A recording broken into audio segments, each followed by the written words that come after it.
Hello. चलिए class live कीजिए हो।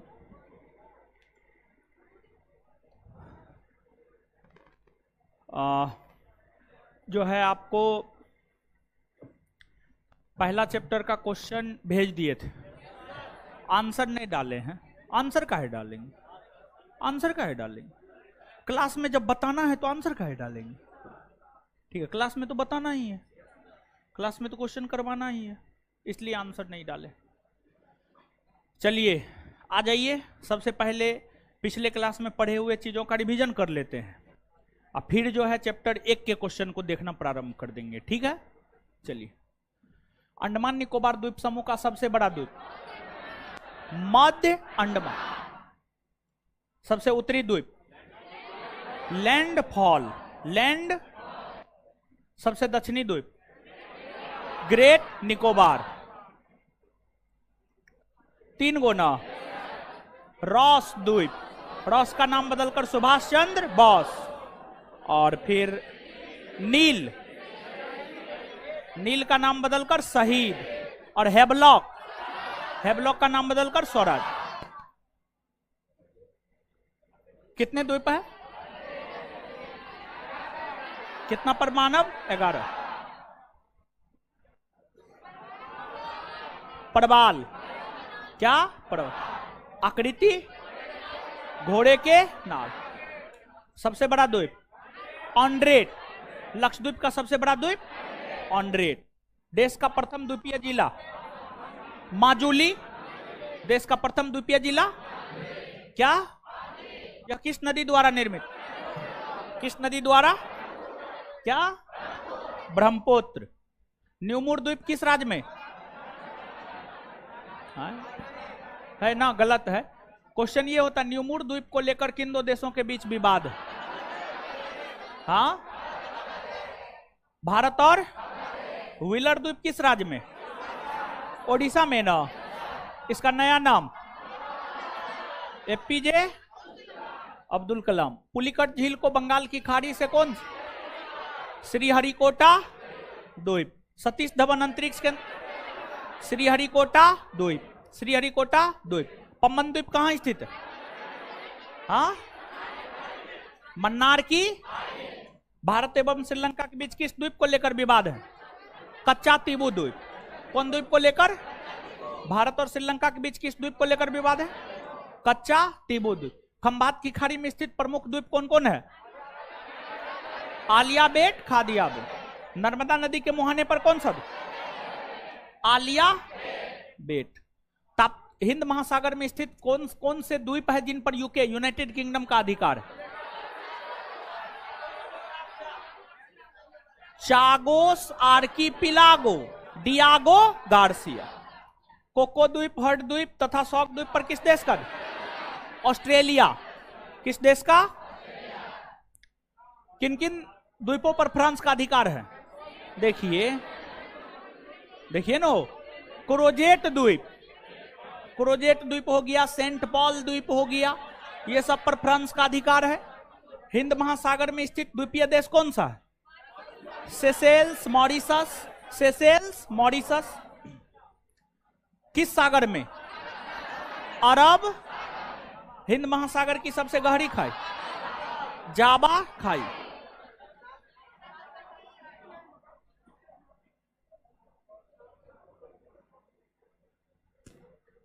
चलिए अब सुनिए, पहला चैप्टर का पीडीएफ कहां मिलेगा? तो पहला चैप्टर का पीडीएफ मिलेगा संस्थान के टेलीग्राम चैनल पर। संस्थान का टेलीग्राम चैनल है किस नाम से? ज्ञान बिंदु जीएस एकेडमी पटना। ज्ञान बिंदु जीएस एकेडमी पटना नाम से है।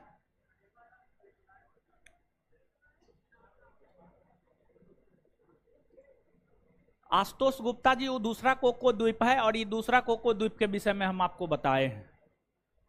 ठीक है, चलिए।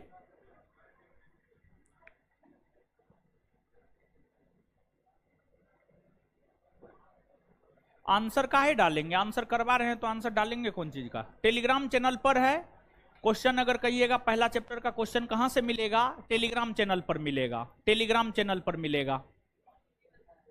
ठीक है, आ जाइए। हाँ कल क्लास नहीं हुआ था। एप्लीकेशन पर भी रात में अपलोड करवा देंगे, टेलीग्राम पे जाकर के ले लीजिए, ठीक है। हाँ डाले हैं, टेलीग्राम पे डाल दिए, दिने में डाल दिए थे क्या जी, दिन में ही डाल दिए थे, उस पे नहीं आया है, एकदम आया है, क्या बात करते हैं। पीडीएफ सेक्शन में भी मिल जाएगा, ठीक है, बोलिएगा पीडीएफ सेक्शन में भी डाल देगा जी, ठीक है। चलिए आ जाइए क्वेश्चन पे।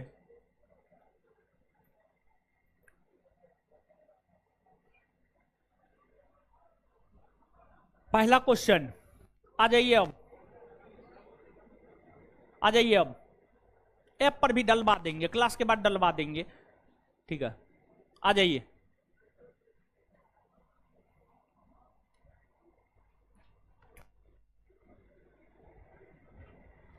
प्राचीन भारतीय भौगोलिक मान्यता के अनुसार भारतवर्ष किस द्वीप का अंग था? जम्बू द्वीप का।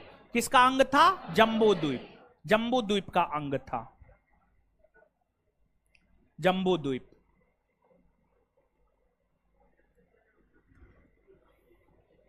सर्वप्रथम इंडिया शब्द का प्रयोग, सर्वप्रथम इंडिया शब्द का प्रयोग जो है यूनानियों ने किया, यूनानियों ने किया, और यूनानियों ने इंडिया शब्द का प्रयोग भारत के लिए ग्रीक भाषा में किया। कौन भाषा में किया? ग्रीक भाषा, ग्रीक भाषा में किया।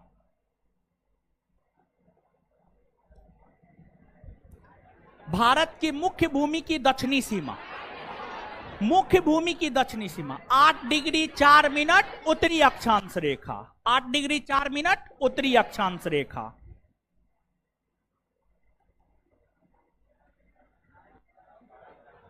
निम्नलिखित में से कौन सा देशांतर भारत की मानक माध्याह्न रेखा, भारत की मानक समय रेखा है? 82.5 डिग्री पूरब, 82.5 डिग्री पूरब, डी होगा, 82.5 डिग्री पूरब।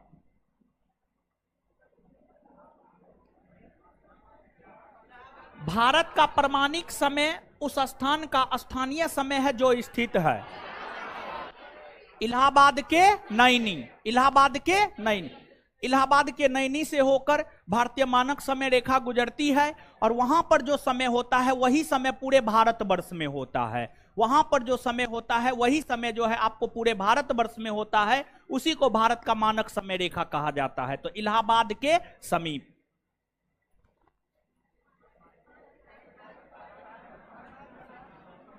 इंडियन स्टैंडर्ड टाइम और ग्रीनविच मीन टाइम में कितने का अंतर?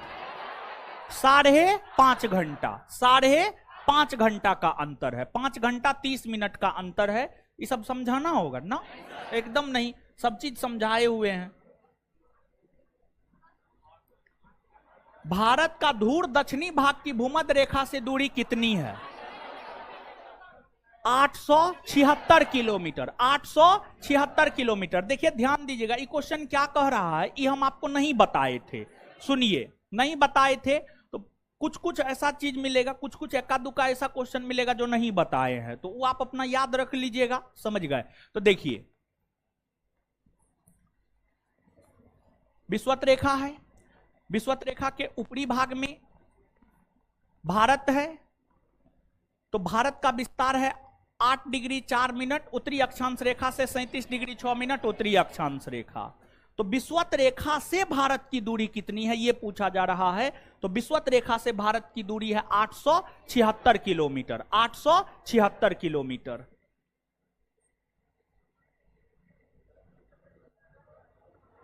भारत की स्थलीय सीमा की लंबाई कितनी है? भारत की स्थलीय सीमा की लंबाई 15,200 किलोमीटर।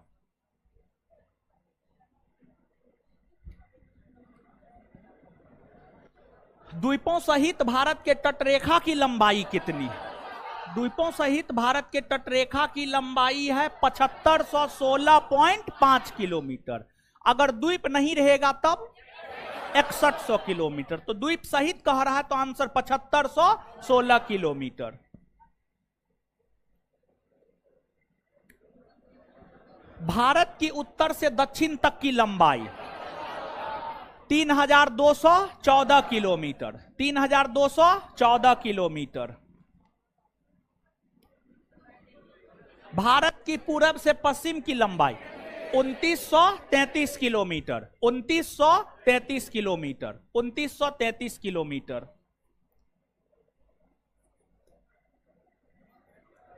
भारत की तटरेखा की लंबाई 6100 किलोमीटर, 6100 किलोमीटर।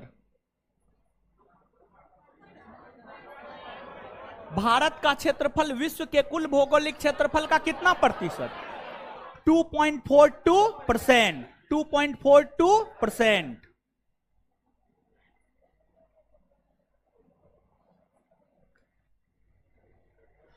भारत के कुल क्षेत्रफल का कितना प्रतिशत भाग पर्वतीय क्षेत्र के अंतर्गत आता है? 10.7, 10.7।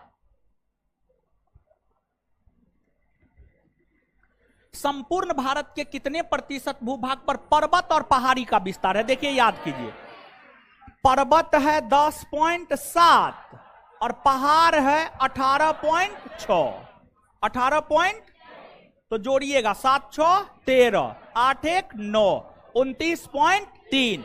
आंसर क्या हो जाएगा? 29.3, 29.3।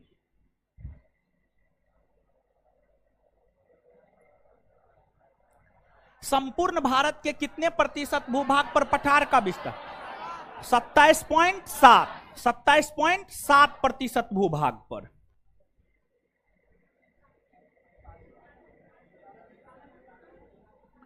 संपूर्ण भारत के कितने प्रतिशत भूभाग पर मैदान का विस्तार है? 43.0, 43.0।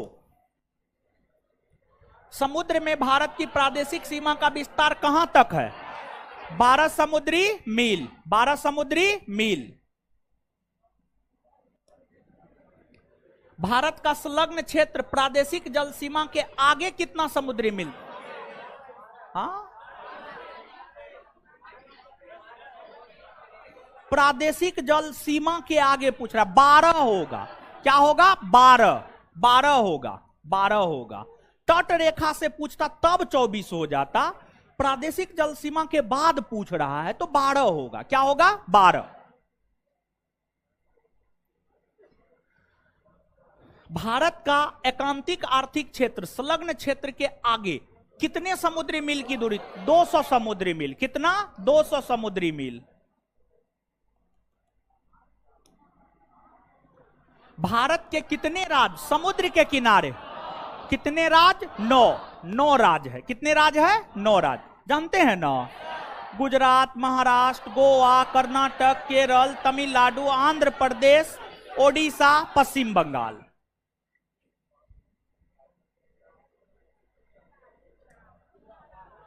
निम्नलिखित में से भारत का कौन सा राज्य सर्वाधिक लंबी तटरेखा वाला राज्य? सर्वाधिक लंबी तटरेखा वाला राज्य कौन है? गुजरात। कौन है? गुजरात।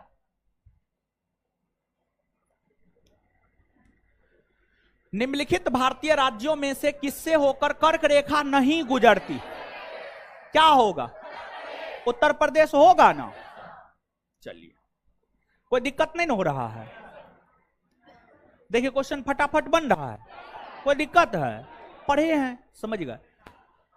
कौन सी अक्षांश रेखा भारत के मध्य से होकर गुजर? कर्क रेखा ना। कर्क रेखा 23.5 डिग्री उत्तरी अक्षांश रेखा को कर्क रेखा कहते हैं ना, वही ना भारत के मध्य से होकर गुजरती है और भारत को 2 बराबर भाग में लगभग विभाजित। मकर रेखा 23.5 डिग्री दक्षिणी अक्षांश रेखा। विषुवत रेखा 0 डिग्री अक्षांश रेखा। आकर्टिक रेखा, आकर्टिक 66.5 डिग्री उत्तरी अक्षांश रेखा।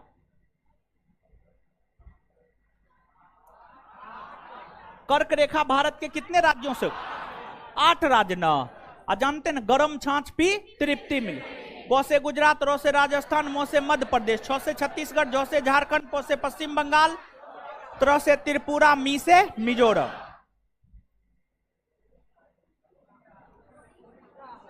निम्नलिखित में से किस राज्य से होकर कर्क रेखा नहीं गुजरती है? किससे होकर नहीं?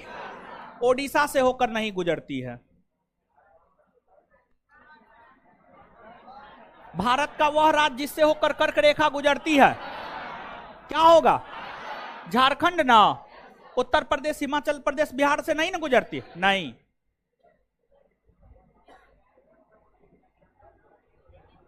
भारत की मुख्य भूमि का दक्षिणी नोक, मुख्य भूमि का दक्षिणी नोक कैप कैमोरीन, कैप कैमोरीन।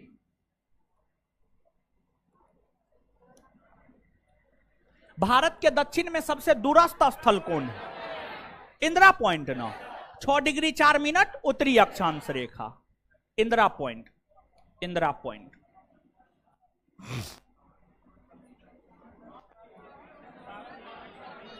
इंदिरा पॉइंट का अन्य नाम पार्सन पॉइंट, लाहीचिंग पॉइंट, पिग्मेलियन पॉइंट, इनमें सभी इन सभी नामों से जाना जाता है। इंदिरा पॉइंट को इन सभी नामों से जाना जाता है। निम्नलिखित में से कौन सा स्थान भूमध्य रेखा के निकटतम स्थित है? Cape Comorin, Rameswaram, Indira point, Indira col. देखिए कैप कैमोरीन है 8 डिग्री 4 मिनट उत्तरी अक्षांश रेखा, इंदिरा पॉइंट है 6 डिग्री 4 मिनट उत्तरी अक्षांश रेखा, रामेश्वरम है लगभग 9-10 डिग्री के आसपास आ जाएगा, इंदिरा कॉल है 37 डिग्री 6 मिनट, 37 डिग्री 6 मिनट। तो क्या होगा उत्तर? इंदिरा पॉइंट, इंदिरा पॉइंट होगा ना, इंदिरा पॉइंट होगा।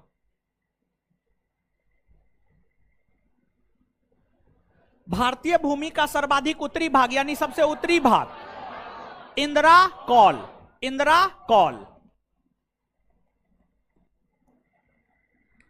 भारत का दक्षिणतम स्थान इंदिरा पॉइंट निम्नलिखित में से कहां स्थित है? अंडमान निकोबार द्वीप समूह, अंडमान निकोबार द्वीप समूह। भारत की मुख्य भूमि को रामेश्वरम द्वीप से कौन अलग करता है? Pamban channel, Pamban channel. भारत की मुख्य भूमि को रामेश्वरम द्वीप से अलग करता है पंबन चैनल।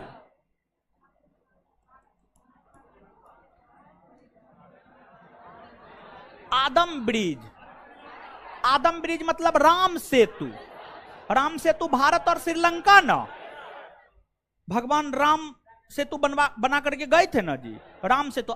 आदम ब्रिज का ही हिंदी है राम सेतु, आदम ब्रिज अंग्रेजी में कहा जाता है, हिंदी में राम सेतु। ये भारत और श्रीलंका के बीच है, भारत और श्रीलंका।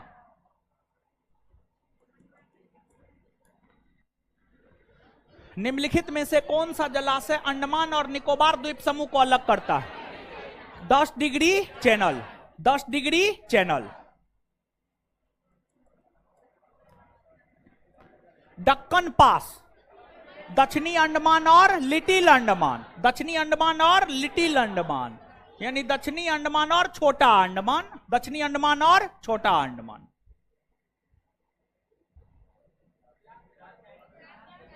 दीव एक द्वीप है, गुजरात के काठियावाड़ तट पर ना है जी, गुजरात के तट पर होगा ना, गुजरात क्या हो जाएगा? गुजरात के तट पर।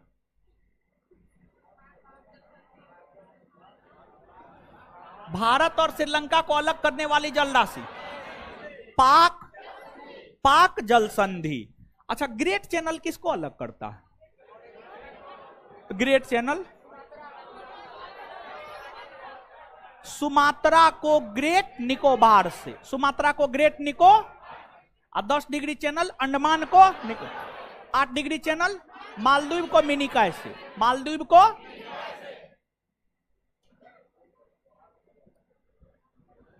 कौन से दो देशों को मैकमोहन रेखा विभक्त करती है? भारत और चीन, भारत और चीन, भारत और चीन को।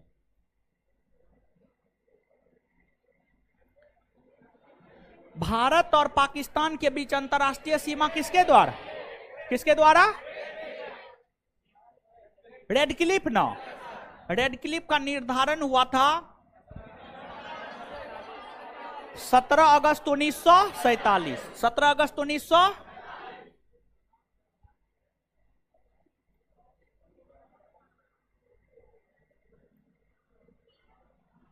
भारत के सुदूर पूर्व में मतलब पूर्वी भाग में कौन सा देश भारत के साथ सर्वाधिक लंबी अंतरराष्ट्रीय सीमा में? म्यांमार बनाती है। थाईलैंड, वियतनाम तो सुदूर पूर्व में है लेकिन इस स्थलीय सीमा बनाती ही नहीं है। और चीन तो उत्तरी भाग में बनाती है, चीन तो उत्तरी भाग में बनाती है, तो म्यांमार होगा उत्तर। क्या हो जाएगा? म्यांमार। अच्छा, भारत म्यांमार के साथ कितना किलोमीटर की? 1643। चीन इसलिए नहीं होगा, चीन तो म्यांमार से ज्यादा सीमा बनाती है 3488 किलोमीटर, लेकिन चीन भारत के उत्तर में है, न हो, समझ गए। भारत एवं चीन के बीच सीमा निर्धारित करने वाली मैकमोहन रेखा किस प्रदेश के उत्तरी सीमा पर? अरुणाचल प्रदेश ना, अरुणाचल प्रदेश।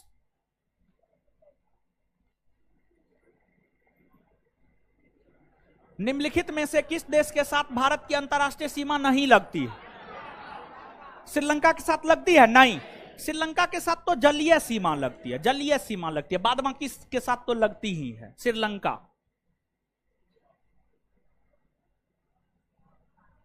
निम्नलिखित में से कौन सा देश भारतीय उपमहाद्वीप के अंतर्गत शामिल नहीं किया जाता है? देखिए, भारतीय उपमहाद्वीप के अंतर्गत मूल तौर पर 5 देश आता है, और भारतीय उपमहाद्वीप के अंतर्गत मूल तौर पर जो 5 देश आता है, भारत, पाकिस्तान, बांग्लादेश, नेपाल और भूटान। यही 5 देश जो है आपको आता है भारतीय उपमहाद्वीप के अंतर्गत। ये 5 के अलावा अन्य कोई भी नहीं आता है। तो अब बताइए क्या होगा उत्तर? श्रीलंका होगा? हाँ, श्रीलंका होगा।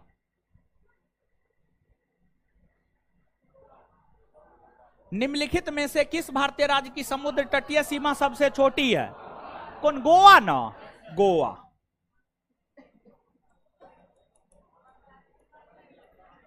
भारत की सबसे लंबी अंतरराष्ट्रीय सीमा किस देश के साथ? बांग्लादेश ना, 4096 किलोमीटर ना, पाकिस्तान 3323 किलोमीटर ना, नेपाल 1751, चीन 3488। तो सबसे लंबी सीमा बांग्लादेश ना।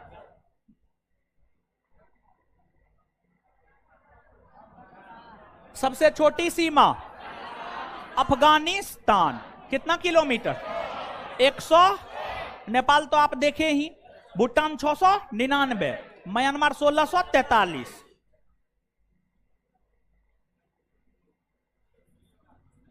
भारत को निम्नलिखित भौतिक प्रदेशों में विभाजित किया जा सकता है?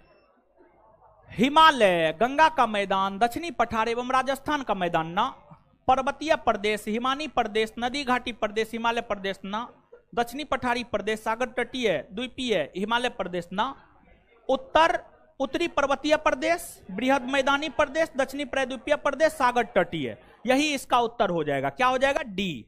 इसका सही उत्तर क्या हो जाएगा? डी। आप याद कीजिए, उत्तर भारत में हिमालय पर्वत, उत्तर भारत का विशाल मैदान, फिर जो है प्रायद्वीपीय पठार और फिर तटीय मैदान। दूसरा चैप्टर में आप पढ़िए, देखिए पहला चैप्टर में ये जो क्वेश्चन है, दूसरा चैप्टर का भी बहुत सारा क्वेश्चन है। अगर आप दूसरा चैप्टर नहीं पढ़े होते तो यहां पर ये सब क्वेश्चन नहीं बना पाते। समझ गए? Answer D. भारत का कौन सा भूआकृतिक विभाग प्राचीनतम है? कौन है? प्रायद्वीपीय पठार। एकदम सब चीज आप पढ़े हैं नो, कुछ भी ऐसा है जो आप नहीं पढ़े हैं। समझ गए? सब चीज पढ़े हुए हैं। प्रायद्वीपीय पठार। और जानते हैं हम जो है पहली बार क्वेश्चन आंसर किसी बैच में करवा रहे हैं। ऐसे हम क्वेश्चन आंसर नहीं करवाते, थ्योरी पढ़ा देते हैं, क्वेश्चन आंसर दे देते हैं, अपना याद कीजिए। समझ गए? लेकिन जो है फिर सोचे फाउंडेशन पढ़ा रहे हैं तो क्वेश्चन आंसर भी करवा देते, थोड़ा देख लीजिएगा तो क्या दिक्कत है। समझे? तो करवा रहे हैं तो इसको याद भी कीजिएगा। अब इतना करवाने के बावजूद भी अगर याद नहीं करते हैं तो फिर हम में कोई फॉल्ट नहीं है, फॉल्ट आप में है। गारो खासी एवं जयंतिया पहाड़ी संरचना एवं उत्पत्ति के दृष्टिकोण से किसका भाग है? प्रायद्वीपीय पठार का। प्रायद्वीपीय पठार का। देखिए, प्रायद्वीपीय पठार का भाग है मेघालय का पठार, और मेघालय के पठारी भाग में गारो खासी जयंतिया पाई जाती है, यानी वह भी जो है आपको संरचना और उत्पत्ति के दृष्टि से प्रायद्वीपीय पठार का ही भाग है। निम्नलिखित में से कौन सा तट पश्चिमी तट का भाग नहीं है? काठियावाड़ तट है न हो। पश्चिमी तट पर गुजरात है न हो, अब गुजराती के तट को काठियावाड़ तट कहते हैं, तो काठियावाड़ होगा। कोंकण, महाराष्ट्र के तट को कोंकण, महाराष्ट्र पश्चिमी भाग में न है, तो ये भी तो पश्चिमी भाग हो गया। मालाबार, केरल, केरल पश्चिमी भाग में है ना, केरल के तट को मालाबार कहते हैं ना। जब एबीसी नहीं होगा तो क्या होगा, डी, डी होगा। पश्चिमी तट का भाग नहीं है, डी। कोरोमंडल, कोरोमंडल तट पूर्वी, पूर्वी तट का भाग है, पूर्वी तट का भाग है, पूर्वी तट का भाग है, समझ गए। और जो है तमिलनाडु का तट, तमिलनाडु का तट पूर्वी तट, कोरोमंडल, कोरोमंडल उत्तर होगा। भारत का पूर्वी समुद्री तट किस नाम से जाना जाता, पूर्वी, कोरोमंडल तट, कोरोमंडल तट।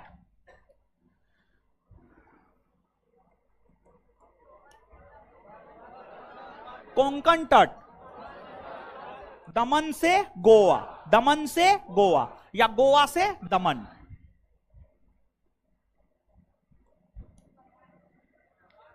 लक्षद्वीप समूह के द्वीपों की उत्पत्ति किस प्रकार से हुई, प्रवाल उत्पत्ति, प्रवाल उत्पत्ति ना।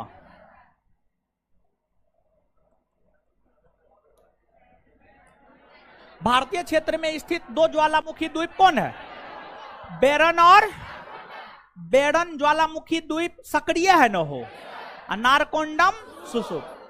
उत्तरी अंडमान के पूर्वी भाग में नारकोंडम और मध्य अंडमान के पूर्वी भाग में बेरन। क्लियर, तो क्या होगा, बेरन और नारकोंडम, बेरन और नारकोंडम।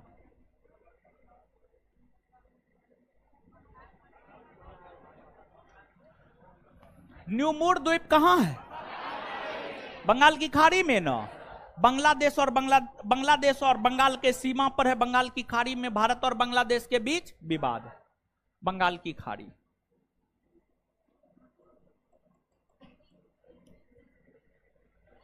कौन एक द्वीप है, दमन, दीव, पुडुचेरी, दादर नागर हवेली।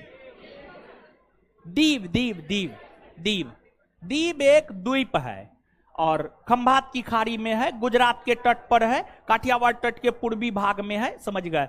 इसको अगर आप काठियावाड़ तट मान लेते हैं तो ये जो काठियावाड़ तट है गुजरात राज है, ठीक है, कौन राज है, गुजरात।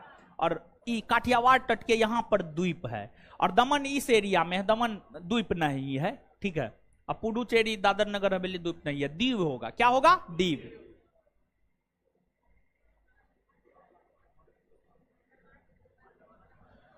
स्वतंत्रता से पूर्व कौन सा भारतीय क्षेत्र काला पानी के नाम से जाना जाता था। देखिए, अंडमान निकोबार द्वीप समूह की राजधानी पोर्ट ब्लेयर। अब पोर्ट ब्लेयर में सेलुलर जेल था और जब किसी भारतीय क्रांतिकारी को काला पानी की सजा सुनाई जाती थी तो उसे सेलुलर जेल में ही भेजा जाता था, सेलुलर जेल में भेजा जाता था। तो काला पानी के क्षेत्र के नाम से जाना जाता है अंडमान निकोबार द्वीप समूह, अंडमान निकोबार द्वीप समूह।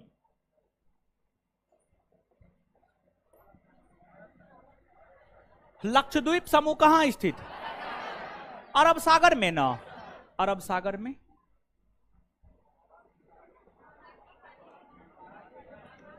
दीव स्थित है खंभात की खाड़ी, खंभात की खाड़ी में।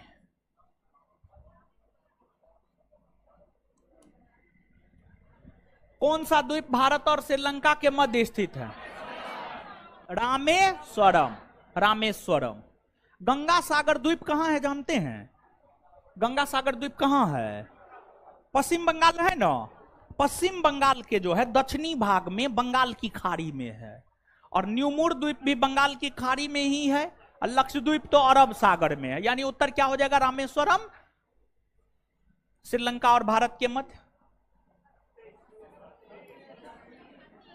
लक्षद्वीप में कितने द्वीप, 36 ना, 36 द्वीप।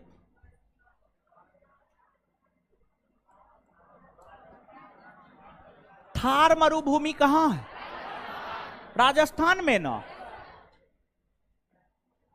अब थार मरुभूमि का विस्तार सिर्फ भारत में ही है, पाकिस्तान में भी न है। यानी भूले भूले ना है आप लोग ना। देखिए, दक्षिण गंगोत्री क्या है, सुनिए सुनिए। विश्व मानचित्र पर देखिएगा, तो उत्तरी ध्रुवीय क्षेत्र ऊपर, नीचे दक्षिणी ध्रुवीय क्षेत्र। नीचे दक्षिणी ध्रुवीय क्षेत्र में अंटार्कटिका महादेश है। कौन महादेश है? अंटार्कटिका। अंटार्कटिका महादेश है। जो अंटार्कटिका महादेश है ना, अंटार्कटिका महादेश पर मानव नहीं रहता है। इसका 98% हिस्सा जो है ना बर्फ से ढका हुआ है, बर्फ से ढका हुआ है। और इस महादेश का प्रयोग विश्व के सभी देश अपने अनुसंधान हेतु करता है। विश्व के सभी देश यहां पर जाकर के अपना रिसर्च करता है। विश्व के सभी देश यहां पर जाकर के अपना साइंटिफिक रिसर्च करता है, वैज्ञानिक शोध करता है, जिस वजह से अंटार्कटिका महादेश को विज्ञान को समर्पित महादेश कहा जाता है। और आपको अंटार्कटिका महादेश पर भारत अभी तक अपना तीन मिशन भेजा है। भारत के एक मिशन का नाम दक्षिण गंगोत्री, दूसरा मैत्री और तीसरा भारती। तो दक्षिण गंगोत्री, मैत्री, भारती, ये तीनों भारतीय मिशन है जो अंटार्कटिका महादेश पर शोध संस्थान करने के लिए गया है। शोध संस्थान करने के लिए गया है, यानी कहने का मतलब यह हुआ, आंसर क्या हो जाएगा? डी। नीचे से एक लाइन लिखिएगा कॉपी में, पहला चैप्टर में कॉपी में कहीं पर भी लिख लीजिए। कोई भी चैप्टर जब खत्म करे ना तो 1-2 पेज छोड़ करके आप आगे बढ़ा कीजिए। अब जो है पहला चैप्टर का क्वेश्चन करवा देंगे, तब दूसरा चैप्टर का क्वेश्चन करवा देंगे, और तब तीसरा चैप्टर शुरू करेंगे। क्या लिखिए, लिखिएगा दक्षिण गंगोत्री, मैत्री और भारती।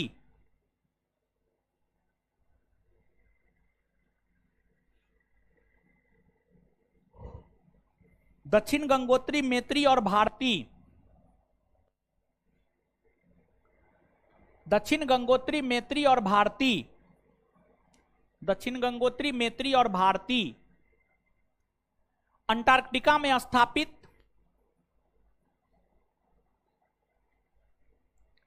दक्षिण गंगोत्री, मैत्री और भारती अंटार्कटिका में स्थित भारतीय वैज्ञानिक अनुसंधान केंद्र है।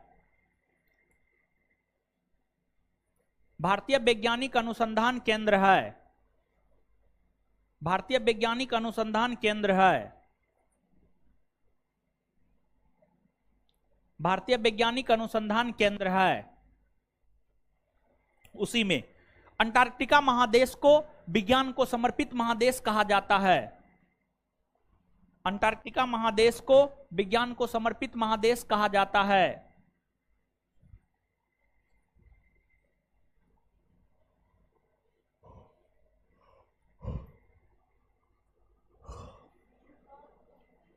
अंटार्कटिका महादेश को विज्ञान को समर्पित महादेश कहा जाता है। अंटार्कटिका महादेश को विज्ञान को समर्पित महादेश कहा जाता है। Full stop.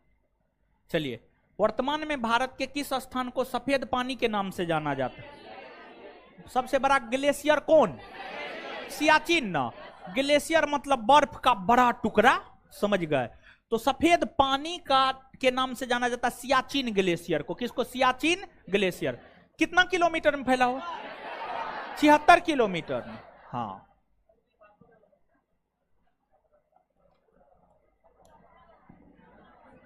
हैदराबाद का जुर्बा नगर, सिकंदराबाद। हैदराबाद और सिकंदराबाद को जुर्बा नगर के नाम से जाना जाता है। तेलंगाना में वर्तमान में है यह। तो हैदराबाद का जुर्बा नगर है सिकंदराबाद।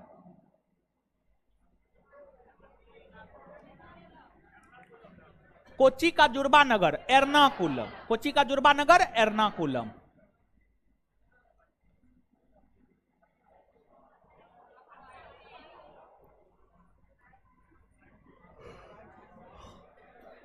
लद्दाख राज्य का वह हिस्सा जिस पर चीन का अधिकार है, अक्साई चीन। अक्साई चीन कहलाता है।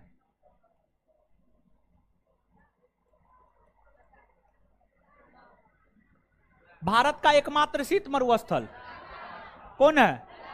लद्दाख ना। लद्दाख। अच्छा, भारत का सफेद मरुस्थल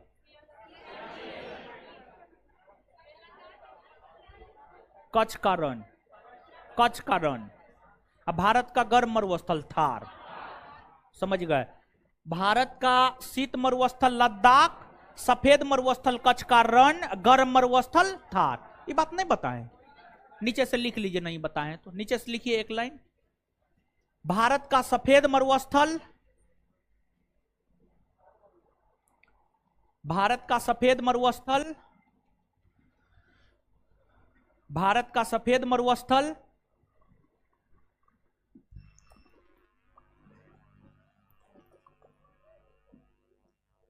भारत का सफेद मरुस्थल कच्छ के रण को कहा जाता है। भारत का सफेद मरुस्थल कच्छ के रण को कहा जाता है। आज थोड़ी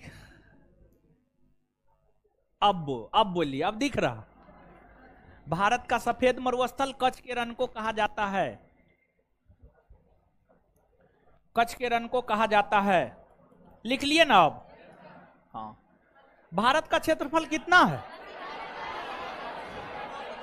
32,87,263 वर्ग किलोमीटर। 32,87,263 वर्ग किलोमीटर। भारतीय उपमहाद्वीप मूलतः एक विशाल भूखंड का भाग था जिसे क्या गोंडवाना लैंड ना। अच्छा एगो बात बताइए, जो एशिया महादेश है वो कौन लैंड में आता? अंगारा लैंड में, लेकिन भारत गोंडवाना लैंड में। समझ गए? तो याद है ना? हाँ। अच्छा एक बार बता दीजिए तो अंगारा लैंड में कौन कौन महादेश आता है?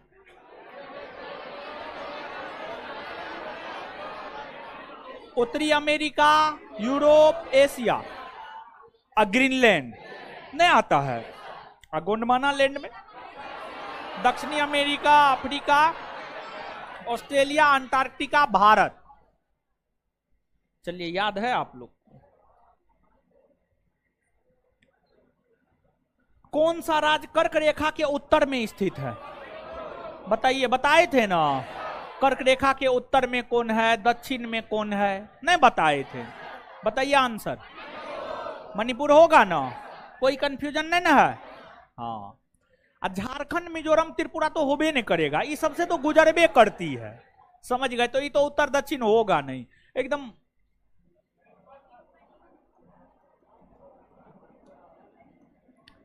निम्नलिखित में से किस राज्य से कर्क रेखा नहीं गुजरती? हाँ, मणिपुर होगा ना? मणिपुर।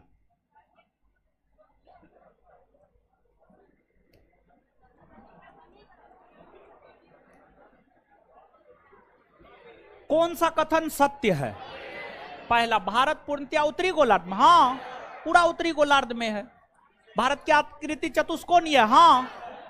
क्षेत्रफल की दृष्टि से भारत विश्व में 7वां, जनसंख्या की दृष्टि से दूसरा। उपर्युक्त सभी कथन सत्य है।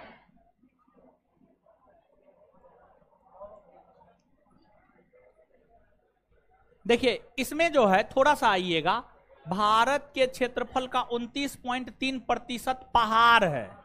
पहाड़ शब्द जोड़िए, पठार है, मैदान है। अब ही क्वेश्चन सही हुआ। ठीक है, अब सही हुआ। ठीक है, ये जोड़ लीजिएगा अपना क्वेश्चन में। और अब पूछ रहा है कौन सा कथन असत्य है, मतलब कौन सा कथन गलत है। गलत, गलत कौन है? 3 नंबर ना हो। भारत के क्षेत्रफल के 48% भूभाग पर मैदान है। नहीं, 43%। कितना प्रतिशत? 43% भूभाग पर।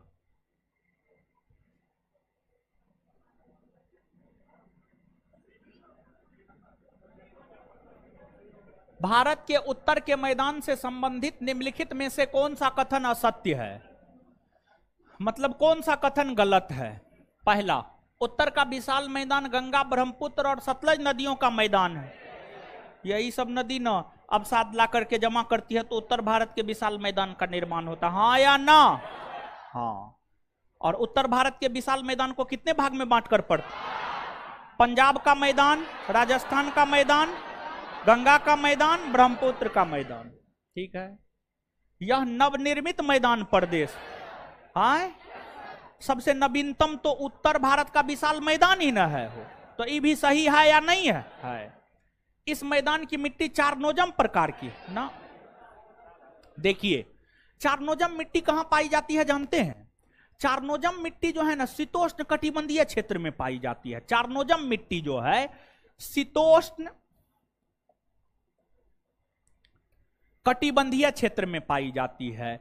शीतोष्ण कटिबंधीय क्षेत्र में पाई जाने वाली मिट्टी को चारनोजम मिट्टी कहते हैं और इस मिट्टी का रंग काला होता है। और यह मिट्टी जो है ना गेहूं के लिए अच्छा माना जाता है, गेहूं के लिए अच्छा माना जाता है। यूएसए और कनाडा के क्षेत्र में जो है चारनोजम मिट्टी पाई जाती है और इसलिए यूएसए और कनाडा के क्षेत्र में गेहूं का अच्छा उत्पादन होता है। विश्व का गेहूं का सबसे बड़ा मंडी कनाडा के विनिपेग शहर में, विश्व का गेहूं का सबसे बड़ा मंडी कनाडा के विनिपेग शहर में है। तो जो उत्तर भारत का विशाल मैदान है ना, वहां पर तो नदी जो अवसाद बहाकर लाती है उसी से मैदान का निर्माण होता है। तो नदियों के द्वारा बहाकर लाए गए मृदा को जलोढ़ मृदा कहा जाता है। जल के द्वारा बहाकर, नदियों के द्वारा बहाकर लाए गए मृदा को जलोढ़ मृदा कहा जाता है।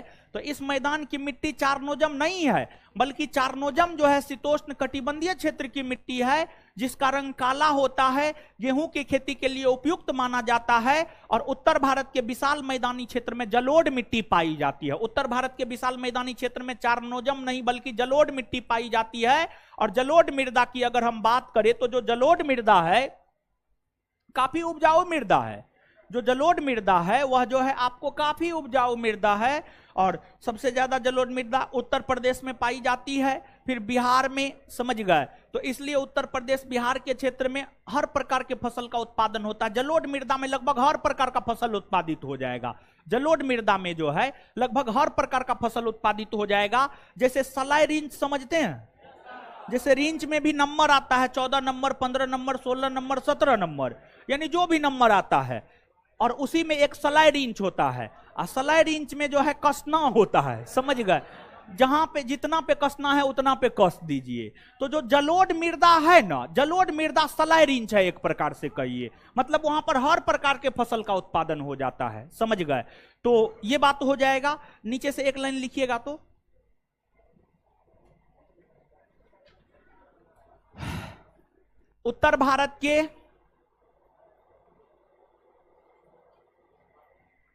उत्तर भारत के विशाल मैदानी क्षेत्र में, उत्तर भारत के विशाल मैदानी क्षेत्र में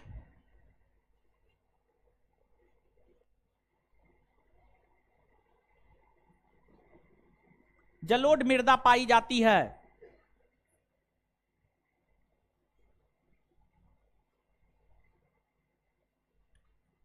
यह मृदा सबसे अधिक उपजाऊ होती है।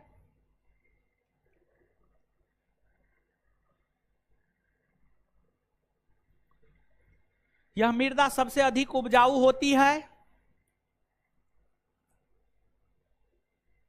यह मृदा सबसे अधिक उपजाऊ होती है। अब नीचे से स्टार मार के, शीतोष्ण कटिबंधीय क्षेत्र में पाई जाने वाली मिट्टी। और शीतोष्ण कटिबंध, उष्ण कटिबंध, शीत कटिबंध समझते हैं कि नहीं समझते? नहीं समझते हैं? हाय हे भगवान, आज तोड़ी के देखिए, सुनिए। अब पहले एक लाइन लिख लीजिए तब समझाते हैं।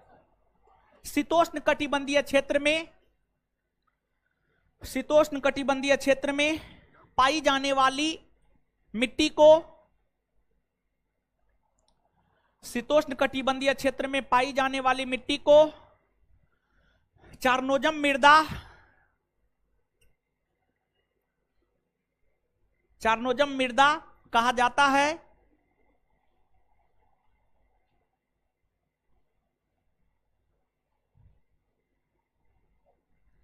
इस मिट्टी का रंग प्रायः काली होती है। इस मिट्टी का रंग प्रायः काली होती है।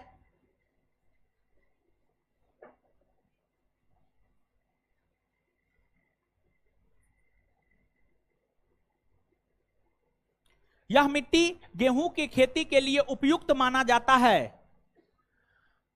यह मिट्टी गेहूं की खेती के लिए उपयुक्त माना जाता है।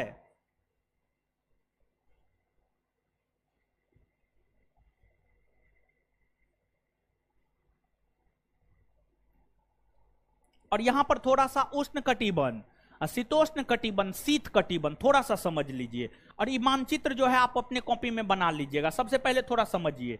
और इस मैदान में मिट्टी का निक्षेपण 400 मीटर से, हाँ ये सही है, ठीक है। क्या है ये? सही है। और चुनना क्या था हमको? गलत को। तो मतलब आंसर क्या हो जाएगा? C number.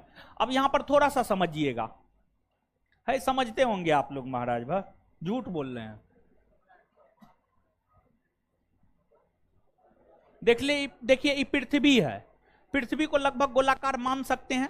पृथ्वी तो लगभग गोलाब के आकार का है, लेकिन मान सकते हैं गोलाकार, कोई दिक्कत ना है। पृथ्वी के केंद्र से होकर 0 डिग्री अक्षांश रेखा गुजरती है। 0 डिग्री अक्षांश रेखा को विषुवत रेखा या भूमध्य रेखा कहते हैं। विषुवत रेखा से ऊपर जाइएगा उत्तरी गोलार्ध, नीचे आइएगा दक्षिणी गोलार्ध। विषुवत रेखा से ऊपर जाइएगा उत्तरी गोलार्ध में 90 डिग्री तक उत्तरी अक्षांश रेखा मिलेगा, 90 डिग्री तक उत्तरी अक्षांश रेखा मिलेगा। और फिर विषुवत रेखा के नीचे आइएगा तो दक्षिणी गोलार्ध में, विषुवत रेखा के नीचे आइएगा तो दक्षिणी गोलार्ध, और दक्षिणी गोलार्ध में भी जो है 90 डिग्री तक दक्षिणी अक्षांश रेखा मिलेगा। 90 डिग्री तक जो है दक्षिणी अक्षांश रेखा मिलेगा। 90 डिग्री उत्तरी अक्षांश रेखा को उत्तरी ध्रुव, 90 डिग्री दक्षिणी अक्षांश रेखा को दक्षिणी ध्रुव, और 0 डिग्री अक्षांश रेखा को विषुवत रेखा, 0 डिग्री अक्षांश रेखा को विषुवत रेखा।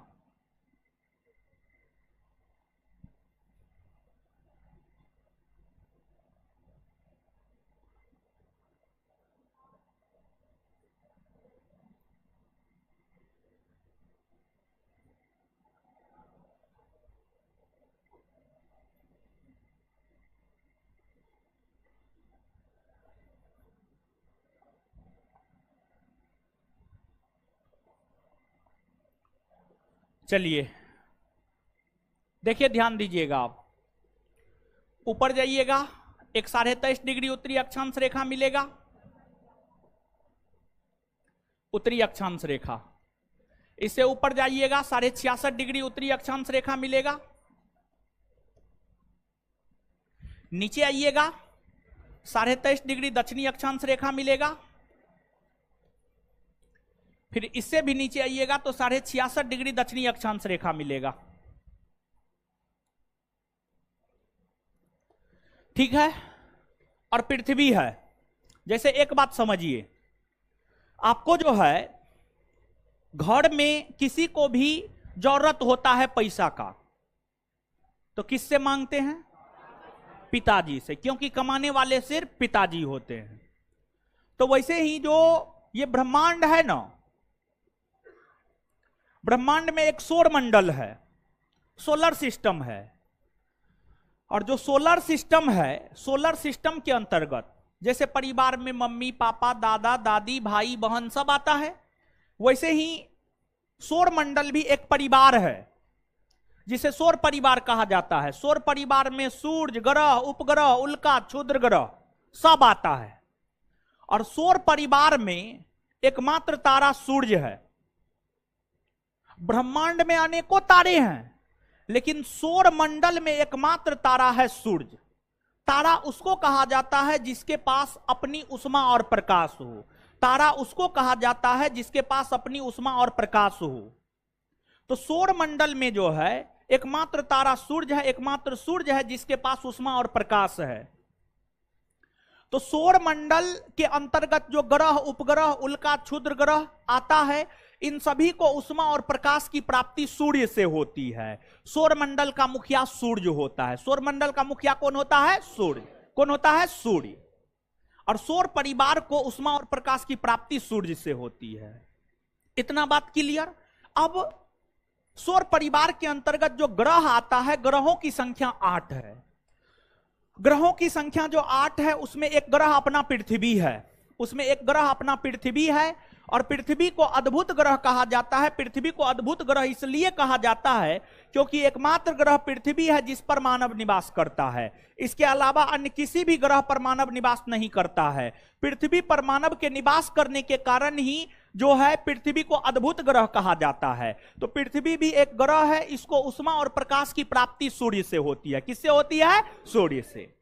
तो पृथ्वी को उष्मा और प्रकाश की प्राप्ति किससे होती है? सूर्य से, सन से,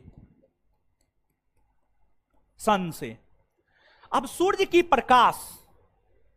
की प्रकाश इस क्षेत्र में, मतलब 23.5 डिग्री उत्तरी अक्षांश रेखा से 23.5 डिग्री दक्षिणी अक्षांश रेखा के बीच में सीधी पड़ती है। और जब सूर्य की प्रकाश 23.5 डिग्री उत्तरी अक्षांश रेखा से 23.5 डिग्री दक्षिणी अक्षांश रेखा के बीच में सीधी पड़ती है, तो इस क्षेत्र में गर्मी अधिक होता है। जैसे आप दोपहर में 12 बजे सूर्य की किरणें पृथ्वी पर सीधी पड़ती है, तो दोपहर में 12 बजे देखेंगे गर्मी अधिक लगेगा आपको दोपहर में 12 बजे। तो जहां पर सूर्य की प्रकाश सीधी पड़ती है गर्मी अधिक, वहीं सूर्य की प्रकाश जब तिरछी पड़ती है तो गर्मी कम होता है। जैसे सुबह के टाइम में, शाम के टाइम में आप देखिए, सुबह के टाइम में सूर्य तिरछी नजर आती है, शाम के टाइम में भी सूर्य तिरछी नजर आती है, और दोपहर के टाइम में सीधी नजर आती है।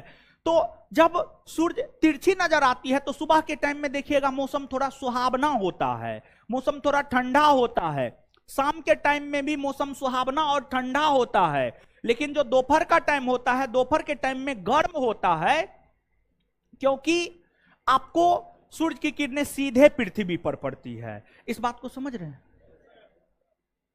तो मॉर्निंग इवनिंग में जो है ठंडा मौसम होता है, क्योंकि सूर्य की किरणें तिरछी पड़ती है। दोपहर में गर्मी होता है क्योंकि सीधी पड़ती है। तो अब यहां पर सीधी पड़ती है तो गर्मी अधिक होगा ना हो, तो इस क्षेत्र में गर्मी अधिक होता है, जिस वजह से 23.5 डिग्री उत्तरी अक्षांश रेखा से 23.5 डिग्री दक्षिणी अक्षांश रेखा के बीच के क्षेत्र को उष्णकटिबंधीय क्षेत्र कहा जाता है। क्या कहा जाता है? उष्णकटिबंधीय क्षेत्र। तो उष्णकटिबंधीय क्षेत्र 23.5 डिग्री उत्तरी अक्षांश रेखा से 23.5 डिग्री दक्षिणी अक्षांश रेखा के बीच के क्षेत्र को क्या कहा जाता है? उष्णकटिबंधीय क्षेत्र। फिर आपको 23.5 डिग्री उत्तरी अक्षांश रेखा से 66.5 डिग्री दक्षिणी अक्षांश रेखा के बीच के क्षेत्र को शीतोष्ण कटिबंधीय क्षेत्र कहा जाता है। शीतोष्ण कटिबंधीय क्षेत्र कहा जाता है, और इस क्षेत्र में ना तो गर्मी अधिक होती है ना ठंडा अधिक होती है। शीतोष्ण, शीत प्लस उष्ण, शीत का मतलब ठंडा, उष्ण का मतलब गर्म। जहां पर ना ज्यादा गर्मी हो ना ज्यादा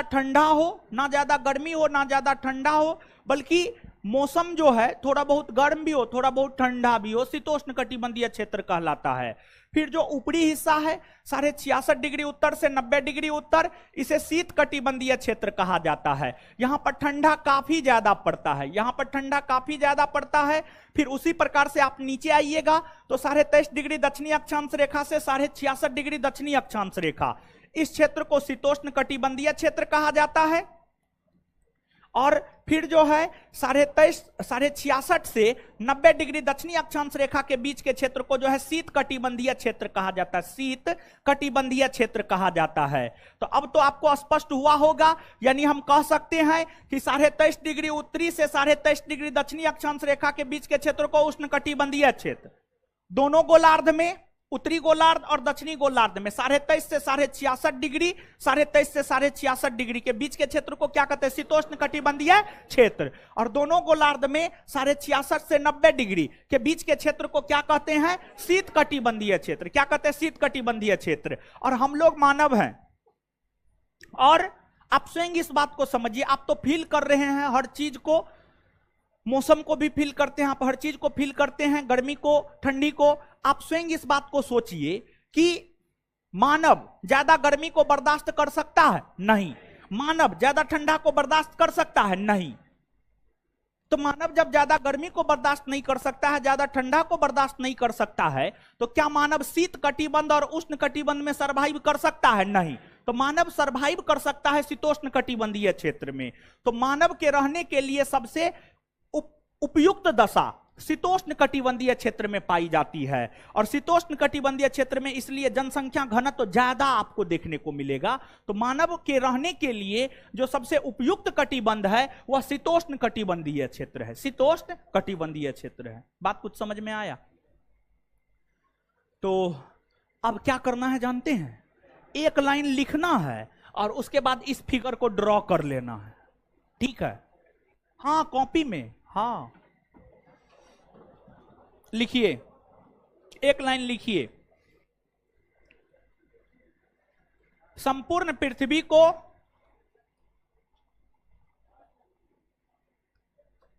संपूर्ण पृथ्वी को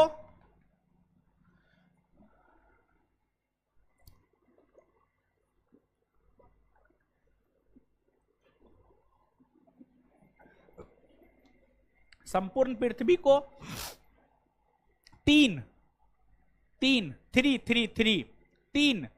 ताप कटिबंधीय क्षेत्र में तीन ताप कटिबंधीय क्षेत्र में बांटा गया है।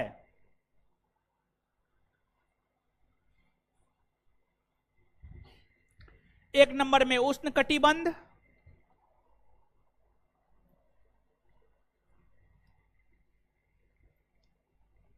एक नंबर में उष्ण कटिबंध, 2 नंबर में शीतोष्ण कटिबंध,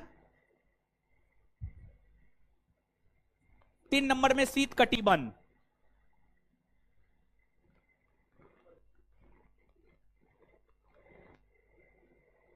तीन नंबर में शीत कटिबंध,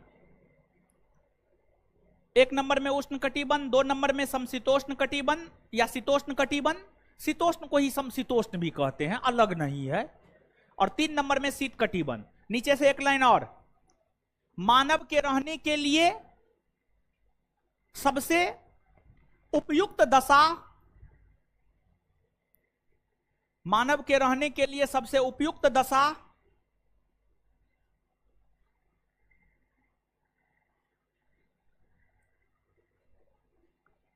मानव के रहने के लिए सबसे उपयुक्त दशा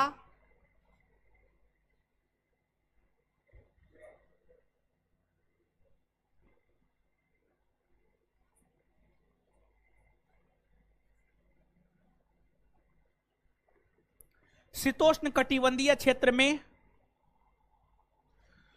शीतोष्ण कटिबंधीय क्षेत्र में पाई जाती है।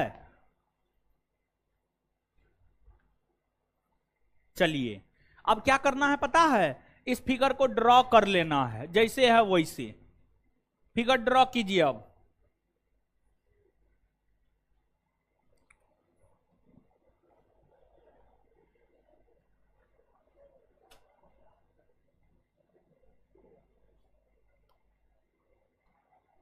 मोबाइल में मत खींचिए महाराज, ड्रॉ कर लीजिए ना, क्या होगा।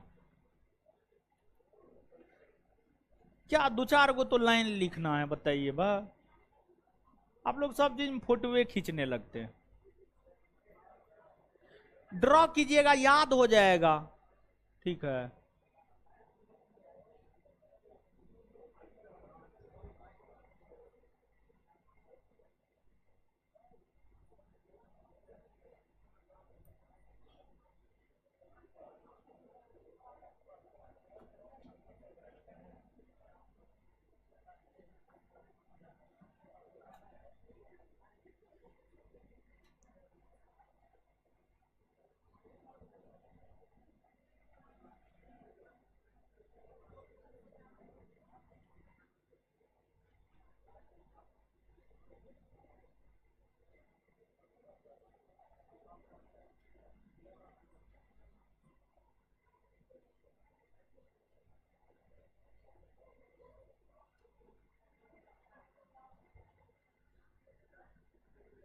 और इसको हटा दे आज तो।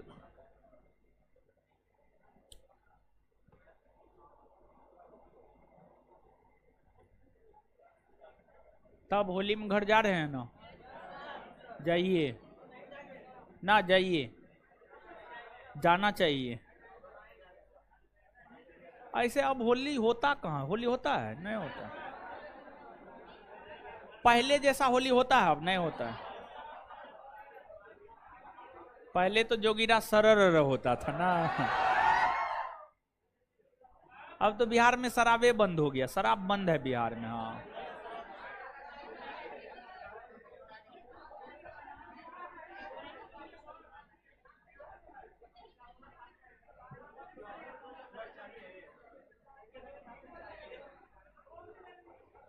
होम डिलीवरी ना,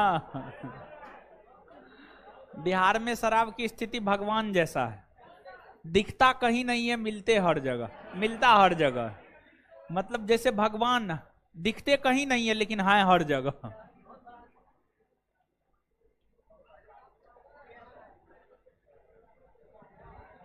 छाप लिए, आगे बढ़े, अब आगे बढ़ जाए ना।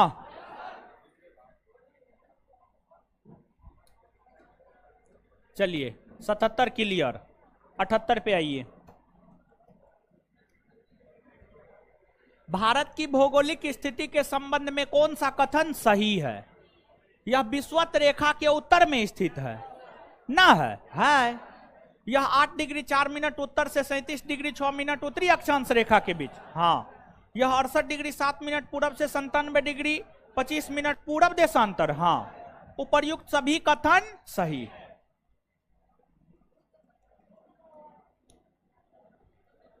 किस भारतीय राज्य की सीमा सर्वाधिक राज्यों के साथ? उत्तर प्रदेश होगा ना। 8 राज्य और एगो केंद्र शासित प्रदेश।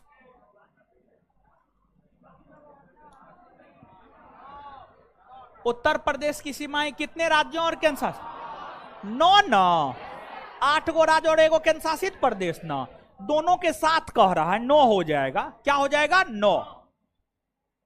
अच्छा एगो बात बताए, उत्तर प्रदेश सबसे लंबी सीमा किस राज्य के साथ? और सबसे छोटी हिमाचल प्रदेश।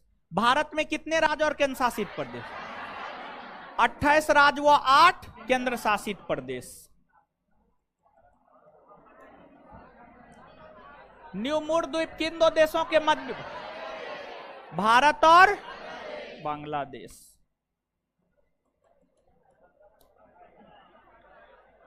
विश्व के 2.4% क्षेत्र में भारत विश्व की कितनी प्रतिशत जनसंख्या का पोषण? 17.5।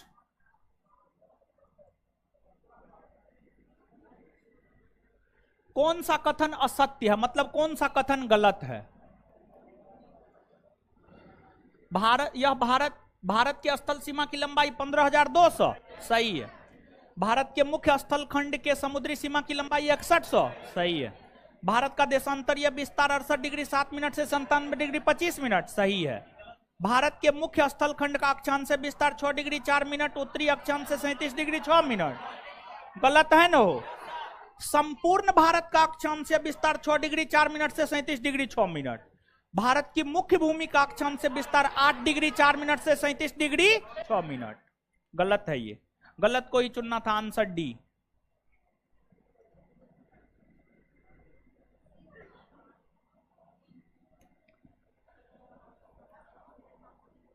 निम्नलिखित में कौन सा कथन असत्य है, मतलब कौन सा कथन गलत है?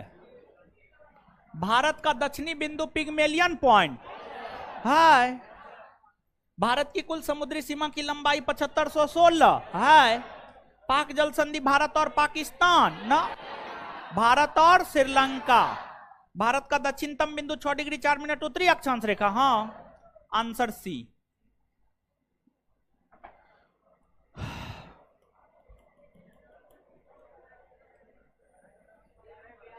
निम्नलिखित देशांतरों में से कौन सा रेखा भारत की परमाणिक याम्योत्तर रेखा है? 82.5 डिग्री पूरब, 82.5 डिग्री पूरब।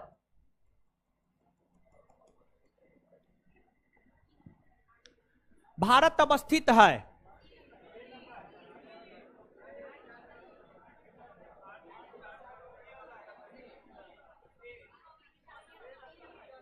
देखिए, ये इसलिए नहीं होगा 8 डिग्री 4 मिनट दक्षिणी से 37 डिग्री 6 मिनट उत्तर। दक्षिणी थोड़े है, उत्तरी ना। बी इसलिए नहीं होगा 37 डिग्री 6 मिनट दक्षिण।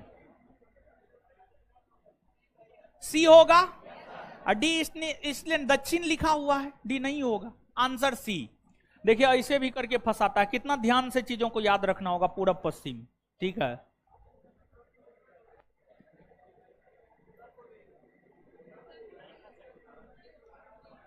भारत किस गोलार्ध में? उत्तरी पूर्वी। उत्तरी गोलार्ध और पूर्वी देशांतर यानी उत्तरी पूर्वी।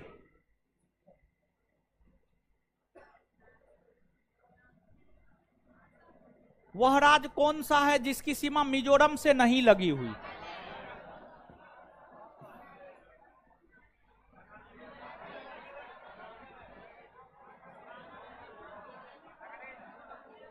म्यांमार तो लगाता है, मानचित्र देखिए ना, म्यांमार लगाता है। त्रिपुरा भी लगाता है,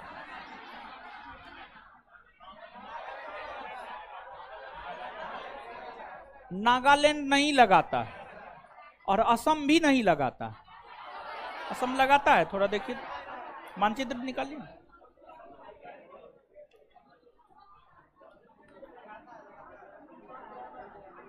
मिजोरम के साथ ना, क्या है मिजोरम? नहीं, असम लगाता है, असम लगाता है। नागालैंड होगा उत्तर, क्या होगा? नागालैंड। नागालैंड, असम लगाता है, असम, नागालैंड होगा, नागालैंड।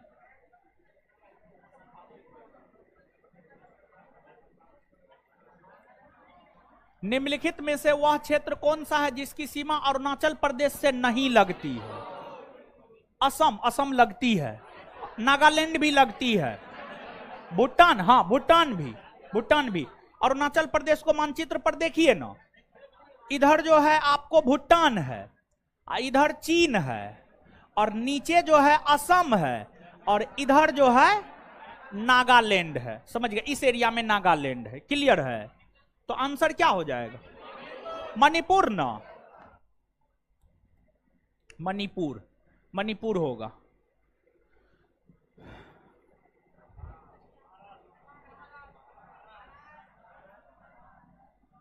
किस राज्य की सीमा से राजस्थान सटा हुआ नहीं है? गुजरात एकदम सटा हुआ है।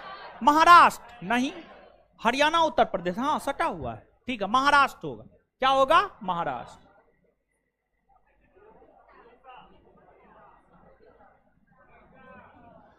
किस राज्य की सीमा मध्य प्रदेश की सीमा के साथ नहीं मिलती है? ओडिशा, ओडिशा जो है पश्चिमी चौथा, ओडिशा जो है ऊपर में झारखंड, इधर छत्तीसगढ़, और इधर आंध्र प्रदेश, आंध्र प्रदेश।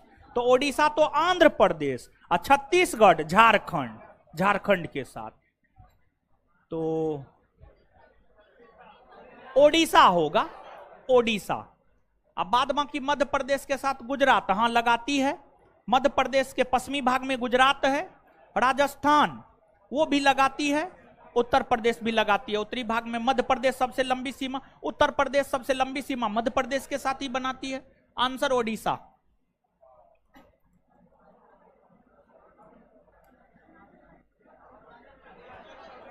नेफा के नाम से, अरुणाचल, नेफा का full form north east frontier agency, north east frontier agency.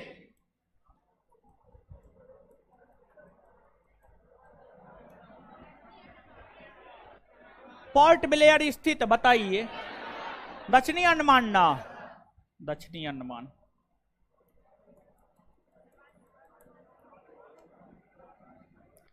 कौन सा भारतीय द्वीप बंगाल की खाड़ी में स्थित है? अंडमान निकोबार द्वीप समूह। द्वीप तो अरब सागर में ना, और दमन तो द्वीप है नहीं, लक्षद्वीप अरब सागर में।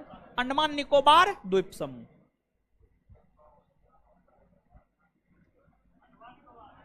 इंदिरा पॉइंट किसकी दक्षिणी नोक? अंडमान और निकोबार द्वीप समूह।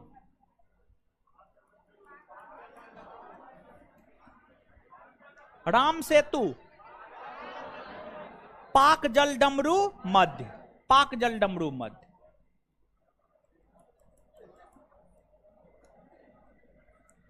भारत की सबसे बड़ी सुरंग जवाहर सुरंग किस राज्य या केंद्र शासित प्रदेश? जम्मू कश्मीर, जम्मू कश्मीर में है।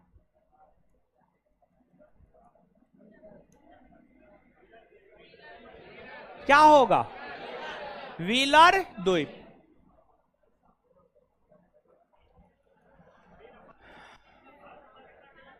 सियाचिन है। भारत और पाकिस्तान के बीच रेगिस्तान सीमांत क्षेत्र ना, रेगिस्तान थोड़े है। भारत और अफगानिस्तान के बीच ना, भारत और म्यांमार के बीच ना, भारत और पाकिस्तान के बीच हिमनद सीमांत क्षेत्र। आंसर क्या हो जाएगा? डी। क्या हो जाएगा? डी। चलिए अब इससे आगे अगले क्लास में, ठीक है, अगले क्लास में खत्म कर देंगे। है सुनिए, है हीरो सब क्या कहते हैं, आपको जो है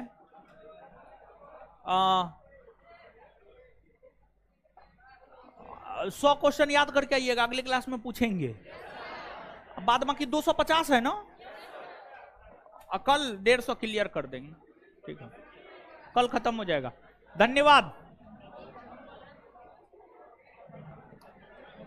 इससे आगे अगले क्लास में मिलेंगे।